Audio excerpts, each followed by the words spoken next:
예, 언제나처럼 신율의 뉴스 정면 승부. 첫 순서는 오늘 하루 중에 정치 뉴스 알아보는 뉴스 인앤아웃으로 시작을 할 텐데요. 오늘도 여러분이 너무너무 좋아하시는 YTN의 이우영 아나운서 함께하겠습니다. 안녕하십니까? 안녕하십니까, 이우영입니다. 오늘 차 되게 밀리더라고요. 고생하셨습니다. 예, 그리고 오늘이 또 이 한국 시리즈가 잠실에서 네. 그러니까 이제 굉장히 그쪽으로 또 다니시는 분들 이 미리미리 좀 각오를 하셔야 될 것 같다는 생각이 듭니다. 야구 별로 안 좋아한다 그랬죠? 저는 뭐 좋아합니다. 네, 야구 좋아. 네. 이건 팬 관리야. 이건.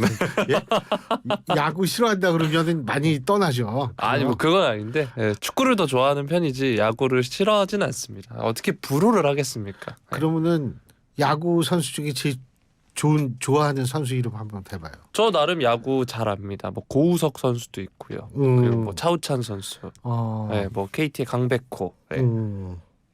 네. 근데 차우찬 선수는 은퇴했대는데요. 네, 그 은퇴한 선수는 선수가 아닌 게 아니지 않습니까? 그렇죠. 저는 은퇴한 선수 전현직을 모두 챙기는 거죠. 축구 선수로 치면 박지성 선수도 좋은데 손흥민 선수도 좋다 이런 거죠. 네. 그런 거군요. 네. 이렇게 탈압박이 제가 좀 좋은 편입니다. 참고적으로 박지성 선수는 우리 학교 제가 재직한 학교 그렇죠. 출신에서 예. 이 우리 학교 도서관에 가보면 박지성 선수의 유니폼을 이 유리 상자 안에 딱 넣어놨어요. 뒤에 이제 사인한 이거하고 같이 그래요. 그 다행이다 뭐. 박찬호 선수 막 이렇게 좋아한다 그러면은 뭐 그분도 은퇴하셨지만 선동열 선수도 좋아하고요. 선동열 선수. 네. 야 우리 감독님이 이회택 선수도 좋아합니다. 축구 선수 중에 이회택 선수. 네. 이회택 선수를 알아요? 네. 네. 그럼 이세영 골키퍼 알아요? 알죠. 네. 오, 진짜 축구 좋아하네. 네. 해외로 하면 이제 에우제비오 이런 선수 좋아합니다. 네. 예, 에우제비오. 네. 펠레는 어때요? 저는 개인적으로 이제 에우제비오나 이제 게르트 밀러 쪽을 좋아합니다. 그렇군요. 근데 요새 이렇게 야구 많이 좋아하시는 분들은 진짜 요새 엄청나게 지금 스코어가 KT가 그러니까 오늘 LG가 한번 이기면은 게임은 끝나는 거죠. 네, 그죠? 지금 LG가 1차전 지고 2, 3차전 잡았고 KT가 이기면 이걸 또 계속 이제 가는 거고. 네. 오늘 경기 어떻게 될지 아주 궁금해요. 네, 잠시 후 6시 반부터 경기가 시작됩니다. 예. 근데 우리 프로는 7시까지니까 네. 잠시 한 30분은 안 보셔도 돼요. 네, 그럼요. 그럼요. 네. 그 초반전에 뭐 점수 이렇게 많이 나는 것도 아니니까. 그렇습니다. 그럼요. 네. 자, 우리가 참 그 얘기 해야지. 그렇죠. 요새 네. 자꾸 이렇게 잊어먹어요. 네. 자, YTN 라디오 유튜브에서도 들으실 수 있습니다. 유튜브에서 YTN 라디오 검색하셔서 좋아요와 구독 부탁드리고요. 또 신율의 뉴스 정면 승부는 좋아요와 댓글 부탁드리도록 하겠습니다. 예. 자, 우리가 궁금한 거는 야구도 궁금하지만 또 다른 게 궁금한 게 많죠. 그거 하나하나 생각해 봐야죠. 네. 예. 자, 첫 번째로 다뤄볼 소식. 법원이 오늘 이재명 더불어민주당 대표의 위증교사 혐의를 대장동 성남FC 사건과 분리해서 심리하기로 이렇게 밝혔습니다. 오늘 서울중앙지법이 이 대표의 위증교사 혐의 공판 준비 기일을 열었고 김진성 피고인은 대장동과 전혀 관련이 없고 사건 분량을 고려해 따로 재판을 진행하겠다 이렇게 밝혔습니다. 다만 심리 경과에 따라 사건을 병합해 선고할지를 결정하겠다라고 부연을 했는데요. 재판부가 이 대표가 피고인인 대장동 성남FC 사건을 맡고 있는 상황입니다. 이 대표 측 변호인은 이 대표 측이 이제 변호인단이 대장동 건에도 참여하고 있는 만큼 별도로 시간을 내는 것은 어렵다 이렇게 얘기하니까 재판부에서 변호인 측에 부담이 될 거라 생각하지 않고 한 달 정도 준비 기일을 진행하겠다라고 설명을 했습니다. 급하게 진행할 생각이 없고 통상적인 위증교사 재판대로 진행할 것이다 이런 계획을 밝혔고요. 이 위증교사 혐의라는 게 이 대표가 경기도지사 시절 공직선거법 위반 재판 당시 김병량 전 성남시장의 비서인 김진성 씨에게 여러 번 연락해서 증언을 요구한 혐의고요. 검찰과 이 대표 측은 위증교사를 대장동 성남FC 사건과 병합할지를 두고 첨예하게 다퉈왔습니다. 검찰의 주장은 대장동 사건과 위증교사 사건은 직접 관련성이 없는 만큼 별도 심리가 필요하다 이거고요. 이 대표 측은 김 씨가 백현동 사건 관련자인 만큼 병합해 심리하는 것이 방어권 보장 차원에서 필요하다 이렇게 맞서고 있는 상황입니다. 그런데 이제 재판부가 검찰의 주장을 받아들이면서 이 대표의 재판 부담은 증폭되는 모양새고요. 지금 이제 주 3회 재판이 현실화될 가능성이 지금 커지고 있습니다. 이재명 대표 입장에선 총선을 앞두고는 또 민주당에게도 악재라고 할 수 있는데 이 소식 뉴스님 부탁드리겠습니다. 일단은 뭐 3회 나간다 이런 거보다도요. 사실 이 지금 위증교사 사건에는 이재명 대표 말고도 또 관련돼서 재판을 받아야 되는 김모 씨가 있지 않습니까? 근데 이분 입장에서는 재판을 좀 빨리 했으면 좋겠다는 거죠. 이게 오래 끌면 끌수록 사실은 본인의 여러 가지 시장이 되니까 이게 빨리 결론이 났으면 좋겠다. 이런 의사를 분명히 재판부에 사법부에 표명한 것으로 알려지고 있고 이재명 대표의 입장에서는 방어권 차원에서 충분히 주장할 수 있지만 문제는 이재명 대표만 그 권리가 있는 것이 아니고 김모 씨도 권리가 있는 거 아니겠어요? 그렇기 때문에 결국은 오늘 이 판단이라는 거는 제가 볼 때에는 유명인이라고 더 뭐 이렇게 신경 쓰고 이러면 안 되니까 거기에 균형이 잡힌 그런 판단이라고 생각이 되고요. 또 하나는 뭐 이게 얼마나 재판이 빨리 진행될지는 그건 아무도 모릅니다. 단지 이제 예전에 영장실질 심사할 때 그 판사가 뭐 이게 어느 정도 소명이 됐다 이런 식으로 표현을 했는데 물론 영장실질 심사에서 그런 얘기가 했다고 이게 유죄라는 얘기는 절대로 아니죠. 하지만 법조계의 시각으로 봐도 어느 정도의 검찰이 제출한 증거가 어느 정도는 확보됐다라고 판단을 하는 것 같아요. 그렇기 때문에 그렇게 가정을 한다면 뭐 그렇게 생각보다 오래 끌지는 않지 않을까라는 논리도 성립이 되는데 문제는 이제 오래 끌면은 문제가 뭐 민주당 입장에서 볼 때는 큰 타격은 없는데 이게 내년 4월 이전에 만약 1심 선고라도 나오게 된다면 지금 내년 4월 이전에 나와야 될 게 이거하고 또 하나는 그 공직선거법 위반 문제 이 두 가지인데 이렇게 되면 그 둘의 만약 1심 판결이 그 이전에 나오게 된다면 민주당으로서는 상당히 선거 직전에 악재를 만나는 그런 상황이 될 수 있을 거고 또 하나는 뭐냐면 제 기억으로는 민주당 당원 당규라면서 예전에 기소만 돼도 당직을 못 맡았는데 지금은 1심 판결이 아마 나오면 그때 그게 못 맡게 되는 걸로 바꾼 걸로 전 기억하고 있어요. 제 기억이 맞다면 그러니까 그런 논란도 발생할 수 있고 그리고 이제 또 한 가지는 2심 판결이 나온 상태가 그 전에 나오게 된다면 그래서 만일 유죄가 나오게 된다면 가정입니다. 이거는 그렇게 된다면 이재명 대표가 다시 한번 출마를 하려고 생각을 한다면 그것도 굉장히 좀 복잡해지고 힘들어질 수도 있다. 그렇기 때문에 일단 이 속도가 어떻게 되느냐 그리고 판결이 유죄가 나오느냐 무죄가 나오느냐 이런 거에 따라서 정치판은 굉장히 요동칠 가능성이 있다. 그래서 사실 오늘 뉴스 중에 이 뉴스가 아마 정치권은 가장 눈여겨보는 뉴스가 아닌가 전 그런 생각을 합니다. 네, 자 다음 소식 살펴보겠습니다.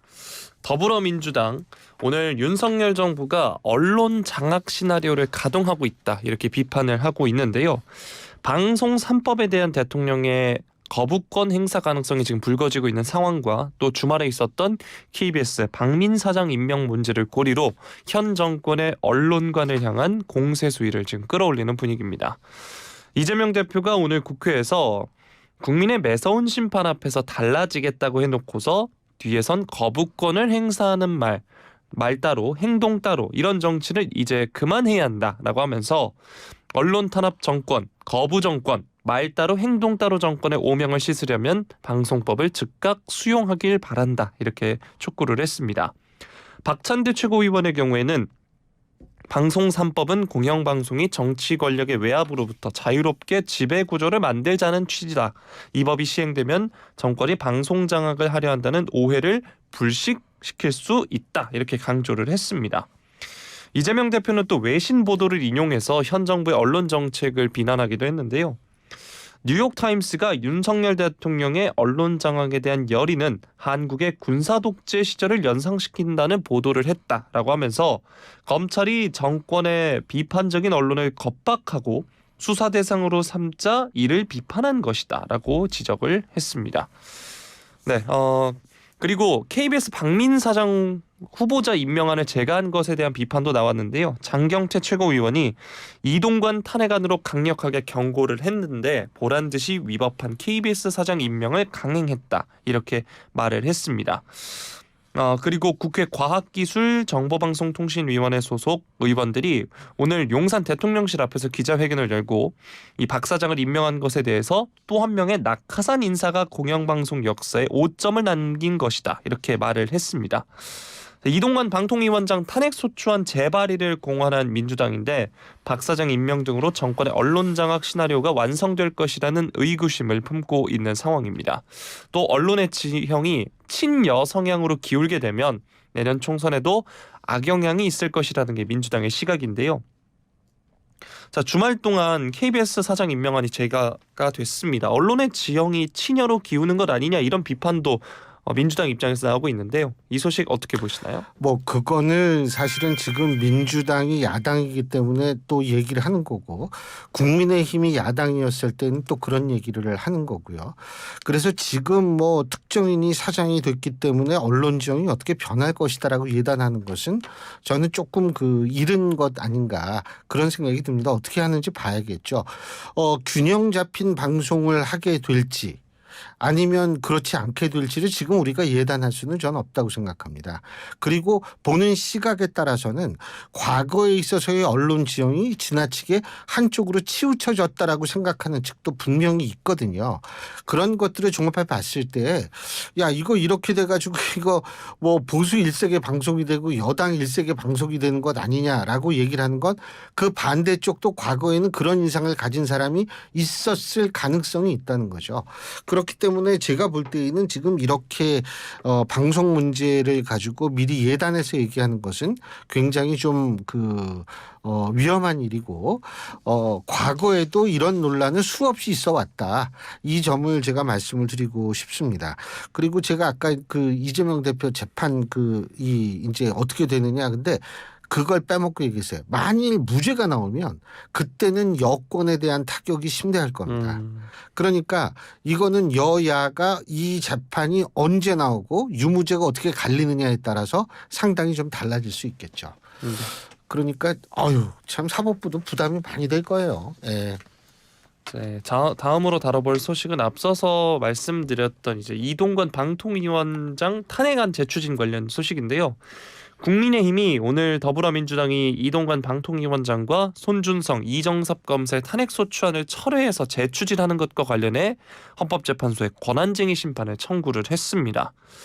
전주회 당 법률지원단장 정경희 원내 부대표가 오늘 오전에 헌법재판소에 권한쟁의 심판 청구서와 효력정지 가처분 신청서를 제출을 했는데요. 국민의힘 소속 의원 111명 전원이 청구인으로 이름을 올렸고 피청구인은 민주당의 탄핵안 철회를 결재했던 김진표 국회의장입니다. 청구서에서 김 의장이 탄핵소추안 철회를 수리한 것이 국민의힘 의원들의 본회의 심의 표결권을 침해했다. 철회 수리는 무효가 돼야 한다 이렇게 주장을 했습니다. 가처분 신청서에선 탄핵소추안 철회 수리의 효력을 정지하고 정기국회 기간 동일한 탄핵안의 발의 접수 및 본회의 보고, 상정, 표결을 금지해야 한다 이렇게 요구를 했습니다. 이번 달 30일 본회의 전에 가처분 신청이 인용이 되면 민주당의 탄핵안 추진에는 제동이 걸릴 것으로 보이는데요. 민주당이 지난 9일이었죠. 이동관 위원장 그리고 검사 2명의 탄핵안을 발의를 했고 당일 본회의에 보고가 됐는데 민주당이 하루 만에 이를 철회를 한 겁니다. 이후 탄핵안 재발의를 추진했고 이번 달 30일 본회의에 보고가 되고 다음 달 1일 본회의에서 표결하는 것을 지금 목표로 삼고 있는 건데요. 당시 국회 사무처가 본회의에 보고된 탄핵안이 정식 의제로 논의되지 않았기 때문에 철회가 가능하다 이렇게 판단을 했고요. 국민의힘 김기현 대표가 이런 민주당의 탄핵 재추진 움직임에 대해서 시장통 야바위판에서나 있을 법한 꼼수를 민주당이 스스럼없이 자행하고 있다 비판을 했고 갈수록 이 강성 지지층 아바타처럼 행동하는 민주당이 참으로 우려스럽다 이렇게 말을 했습니다. 윤지욱 원내대표는 민주당이 국회 사무처와 짬짬이가 돼 탄핵안 철회를 처리한 것은 국회법 근간인 일사부재의 원칙을 뒤흔드는 의회 폭거다. 21세기판 4.4.5입이다라고 비판을 했습니다. 자, 탄핵안 제추진 그리고 권한쟁의 심판으로 치열하게 맞붙고 있는 더불어민주당 그리고 국민의힘인데요. 이 사안에 대해 앞으로의 전망 어떻게 보시나요? 이게 그러니까 저는 뭐 딴 거도 모르겠어요. 제가 법조인도 아니고 이게 뭐가 옳다 이건데 핵심은 뭐냐면 이게 의제로 상정이 됐느냐, 의제가 성립이 됐느냐 안 됐느냐. 그러니까 민주당은 의제가 성립이 안 됐다는 입장이고 국민의힘은 의제가 성립이 됐기 때문에 보고 이후에 72시간 이내에 투표를 해야 된다 이 얘기거든요. 근데 이 부분에 대해서 사실은 뭐 이 부분뿐만이 아니고 처리가 가능하냐 이런 부분이 논란이 되고 있는 건 사실이고요. 국회의 그 이광재 사무총장도 그 논란의 가능성에 대해서는 언급한 바가 있거든요. 그래서 저는 뭐가 중요하다고 보냐면 지금 이게 선례가 이게 찾기가 힘든 모양이에요. 근데 왜 선례 찾기가 힘드냐? 탄핵이라는 건 그만큼 드문 현상이었다는 거죠. 탄핵이 만일 뭐 그렇게 드문 현상이 아니었다면 실제로 과거 사례 찾아볼 수 있는 사례가 한두 개쯤은 나올 수가 있는데 탄핵이라는 건 굉장히 드문 현상이기 때문에 그렇다. 그런데 그 드문 현상을 지금 민주당은 너무 자주 입으로는 굉장히 자주 언급하고 있고 행동으로 옮기는 경우도 실제로 수차례 있었지 않습니까? 예를 들면 이상민 장관 탄핵, 박근혜 전 대통령 탄핵을 우리가 차치하고서라도 이상민 장관 탄핵 그리고 이번에 이동관 방통위원장 탄핵. 그러니까 실제로 이런 거를 봤을 때 굉장히 드문 것을 지금 현재 21대 국회 이것도 윤석열 정권 들어선 이후에 상당히 좀 아주 지극히 드문 경우를 벌써 이번까지만 한다면 2회째 이렇게 되는 건데 그리고 이제 검사들 탄핵도 하지 않습니까? 그래서 이런 부분에 대해서 사실 한 번쯤 생각해 봐야 된다라고 좀 봅니다. 국회 사무처에서도 이 전례를 찾기가 힘들어가지고 이 여러 가지 논란이 있을 소지를 인정하고 있는 마당에 지나치게 이게 탄핵을 그렇게 드문 탄핵을 드물지 않게 하는 것은 아닌가 이런 생각이 들어서 그게 좀 씁쓸하죠. 예. 네. 자, 이번에는 국민의힘 소식 한번 다뤄볼 텐데요. 국민의힘에서 주류를 향한 희생 요구 또 비주류인 이준석 전 대표의 신당 목소리가 지금 동시에 커지는 모양새입니다. 이른바 친윤으로 분류되는 주류 정치인들의 희생이 당의 변화와 쇄신을 가늠하게 하는 잣대로 여겨지면서 당이 바뀌지 않으면 신당을 만들겠다는 이 전 대표의 움직임과 뭔가 맞물린 듯한 형국이 됐는데요. 이 전 대표가 지난 주말 자신이 3.8 전당대회 때 지지했던 천하용인, 천하람, 허은하, 김용태, 이기인 4인방과 만나서 천아용인입니다. 네, 천아용인. 네. 신당 창당 구상을 공유를 했습니다. 67명의 국민의힘 현역 의원의 합류 가능성도 주장을 했고요. 이기인 경기도 의원의 경우에는 BBS 라디오에 나와서 주류의 입장을 대변하는 국회의원들이 먼저 연락해서 당에 정말 문제가 많다. 혁신이로는 부족하다고 문제의식을 공유했다라고 이야기를 했습니다. 자, 신당 움직임이 가속 페달을 밟을수록 당 지도부 또 친윤 의원들의 행보에도 시선이 쏠리고 있는데요. 일단 혁신위는 불출마 혹은 수도권 험지 출마를 요구를 해오고 있고 이게 이른바 이준석 신당의 창당 명분을 희석할 수가 있다 뭐 이런 이야기가 나오고 있습니다. 인 위원장이 오늘 MBC 라디오에서 희생 요구에 역행하는 사람도 있다. 지역구에 그냥 조용히 출마하겠다는 말들이 나오고 있는데 단도직입적으로 말하면 우유를 마실래 아니면 매를 좀 맞고 우유를 마실래 이렇게 거듭 압박을 하고 있고요. 그런데 또 당 지도부와 친윤계 내에서는 지역 경쟁력을 고려하지 않은 불출마나 험지 출마 요구는 정당하지 않고 총선 전체 전략을 보더라도 타이밍이 빠르다 이런 지적이 나오고 있습니다. 실제로 친윤계 핵심으로 꼽히는 장제원 의원 지난 주말이었죠. 자신의 외곽 조직인 여원 산악회 행사에 참석 후에 SNS에 버스 92대 4,200명 회원이 운집했다 이렇게 알렸는데요. 이게 자신의 지역 기반을 보여주려는 메시지로 해석된다라는 이야기가 나오고 있습니다. 자, 이런 가운데 당 지도부는 이 전 대표 신당에 대해서는 언급을 자제하는 모양새고요. 물론 당내 일각에서는 이 전 대표 등을 더욱 적극적으로 포용하는 전략이 필요하다는 주장도 나오고 있는 상황입니다. 자, 신당 창당 움직임 조금씩 구체화되어가는 모양새인데 여당 안에서의 혁신도 뭐 이뤄질지 주목이 되고 있는 상황이고요. 이 소식 뉴스인 부탁드리겠습니다. 우리가 신당 설과 실제적인 신당 창당을 좀 구분을 해야 돼요. 네. 그러니까 신당 설이 나왔을 때에는 신당 설의 이 소위 말하는 주도적 인물에게 상당한 큰 이득을 선사할 수가 있어요. 그러니까 예를 들자면 신당 설만 나왔을 때에는 실제로 지금 양당 문제가 있다 뭐 막 그런 문제의식은 유권자들이 많이 갖고 있죠. 그죠? 그런 상황에서 뭐 신당 움직임이 나온다. 그리고 이제 특히 이제 2, 3% 차이로 이게 막 갈리고 이러는 게 총선이기 때문에 이게 조금 득표력이 뭐 1, 2%라도 있으면 사실은 의원들이나 후보자들 입장에서 볼 때에는 신경이 쓰일 수밖에 없죠.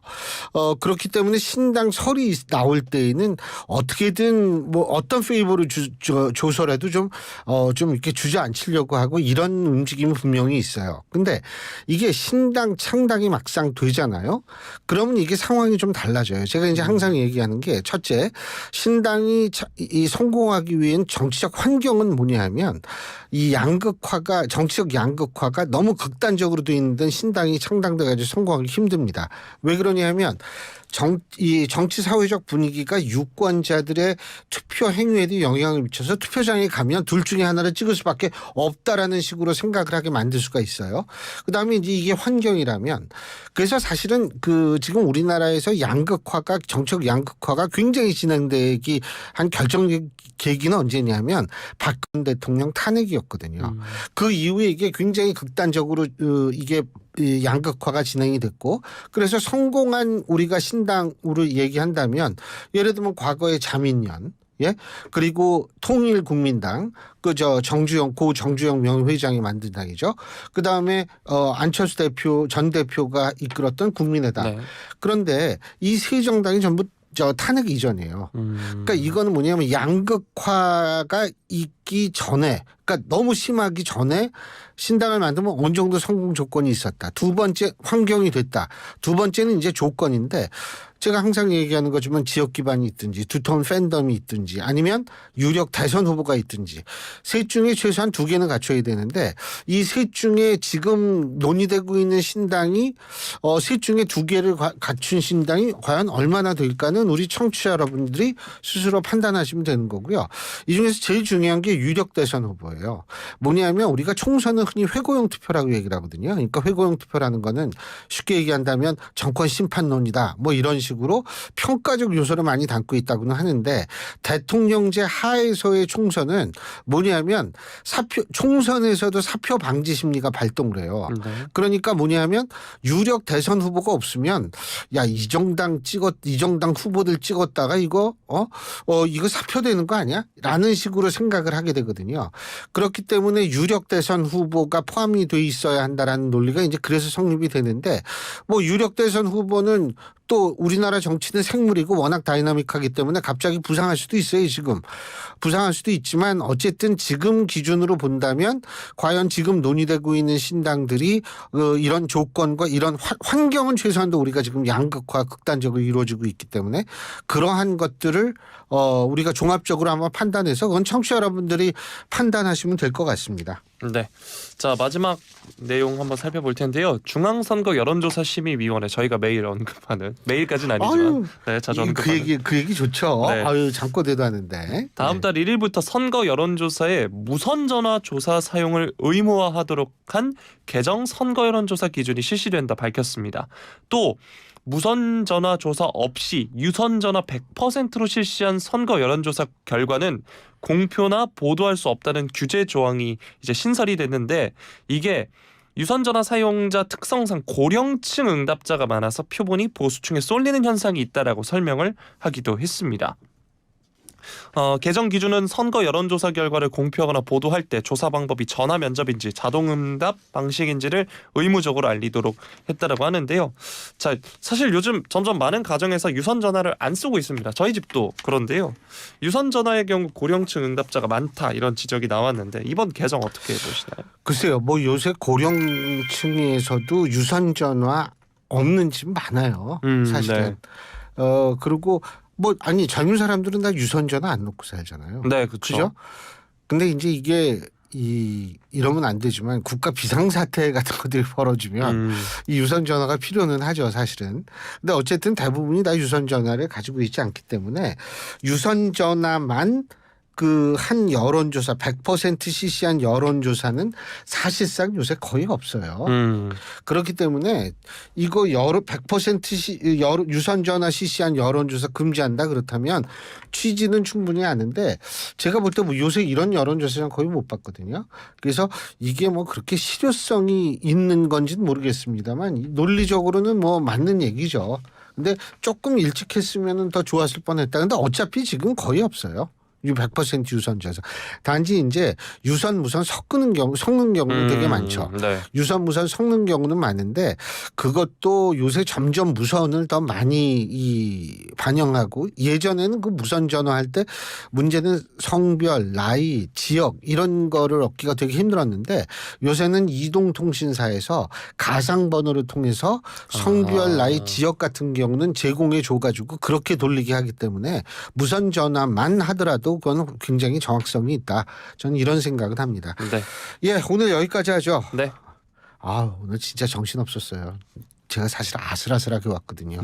예, 오늘 여기까지 하죠. 고맙습니다. 지금까지 YTN의 이우영 아나운서였습니다.